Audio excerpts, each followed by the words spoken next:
Hey YouTube! Well, I wanted to show you all this 98 BMW 540i with 170,000 miles.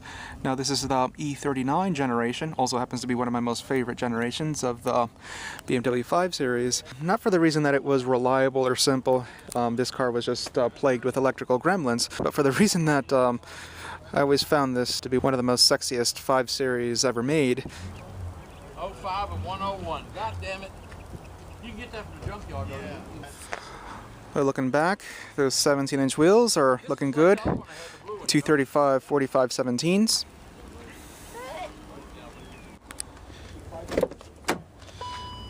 The interior layout is just traditional BMW, very clean and simple.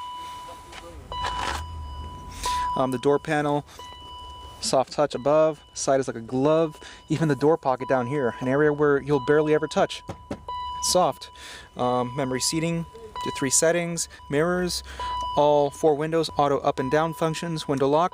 The power window switches are quite chitsy. They just look so out of place in this car. And you can see how it's just scratching off over here, the paint finish to this plastic. Sorry for the door bong. Here are the adjustments to the seat. Tilt it as much as you wish. Backrest as well. Okay, here's the keys. You can see there's 3 of them. You can barely make out what they do.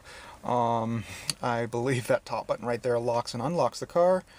The lower right is the trunk. They're just so worn right now.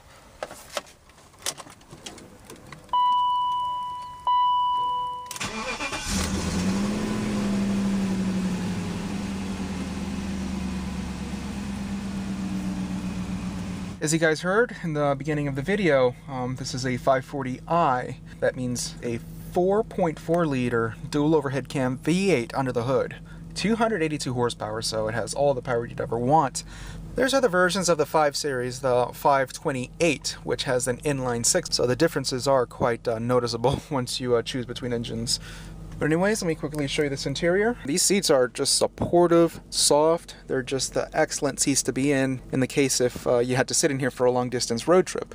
It just hugs your back. Excellent thigh support. I'm just so supported up here in front. I'm just right at home. Legroom is just excellent. You could just spread your legs wide open in here. Decent interior quality. Just about every surface that you touch in here is soft touch. Dashboard, this section, even throughout the door panels, there's just nothing that's plasticky except for these wood trims and maybe the bezels around the radio and such. Glove box, about average size. It looks small, but once you really duck down, you can see that it's quite large. You have a little flashlight right there.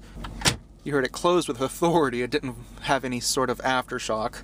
Push this over here, you'll have access to the cassette player, the fader, balance, bass, treble, the rest of the radio. There's no CD up here. Maybe there's a CD changer in the trunk, I don't know. We'll find out. The dual zone automatic climate control, the heated seat function, stability control. Just look at this. This was quite stupid. These cup holders are just flimsy. You really can't fit large drinks in them.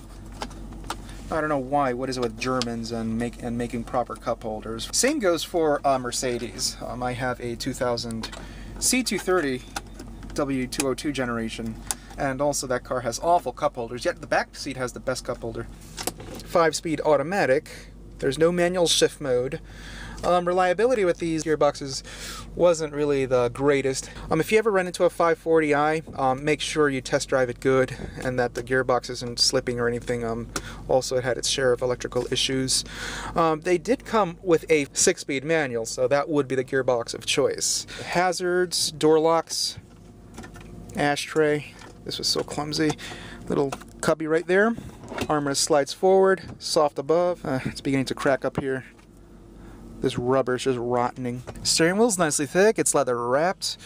Radio controls, cruise, instrument speed wipers. Here on the turn signal lever, you can access system info such as distance to empty, average MPGs and such, even the time. You see how everything's just fluctuating as I just push away over here. Tilt and telescopes electrically right there. Let me just give you a better angle. There you go. Headlamps, panel dim, and just take a look up above. I forgot mentioning this has a sunroof. Headliner's cushiony, sunroof works. Sun visors are cushiony, mirror and vanity lights. Map lights, rearview mirror dims, and here's the driver's side sun visor, also with its mirror and vanity lights. Take a look at the back seat. Materials do carry over. Pretty good. Same auto up and down function, that's cool. Legroom isn't that big of a deal. I do have the seat adjusted further back than I would have wished, but let me show you how it is. It's still tolerable. I'm 6'1". Of course, if there were a rear passenger, I'd be more courteous and move it forward a tad, and rear passenger would be quite comfortable. You can see the front seat anyways, better angle. You have rear AC, and the cup holders down below. These cup holders are so bad. Here's an armrest. I don't think it was ever used, it's just so clean. And there's lots of thigh support as well. Can't complain about that either.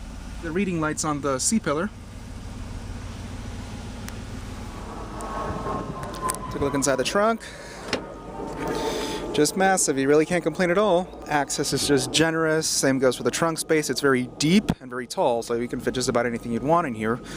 Cool thing with most BMWs, or just about every single one that I've experienced, they have like a little toolkit right there. Let's see if this has anything. Most people end up stealing whatever's in there. I think everything's in there for the jack, just about anything you'd need. Close that back up. Spare tires underneath, has its wheel, the jack to the side. Oh, there's the CD changer, hidden right there in Alpine setup.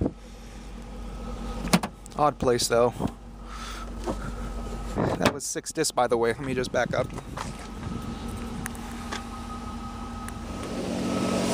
4.4 liter dual overhead cam V8, 282 horsepower.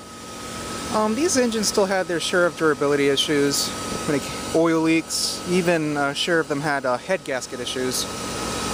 I think this one's already having an oil problem. I saw smoke coming up there. I don't know if you guys can make it out.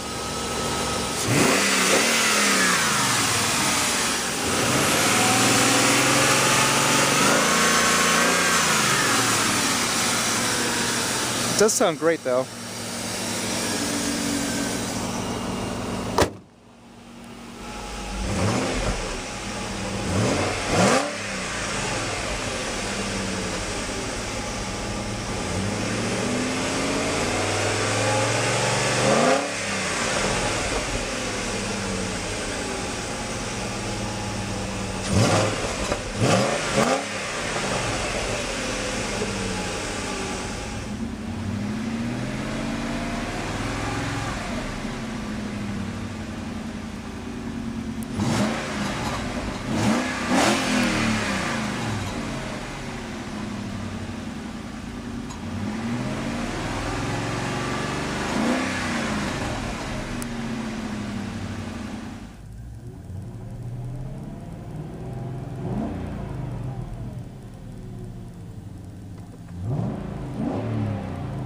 This is gonna just sound great. I just love the combo of the engine sounds and exhaust. Just perfectly balanced. It's just the noise that I'd want to hear whenever I stomp on that throttle. Ugh, sounds amazing. Anyways, YouTube, I just wanted to give you all a tour of this 540i. It's just not that often you run into them, especially the E39 generation in great shape. Most of them are just falling apart. This one, I think it has its share of issues here and there with 170,000 miles. The previous owner did let a few things go. This was my favorite generation of the 5 series. It's like the baby 7 series. It's comfortable, nimble, and fun to drive. Widely praised back in the 90s. Anyways, YouTube, thanks for watching, and hope you guys enjoyed the tour.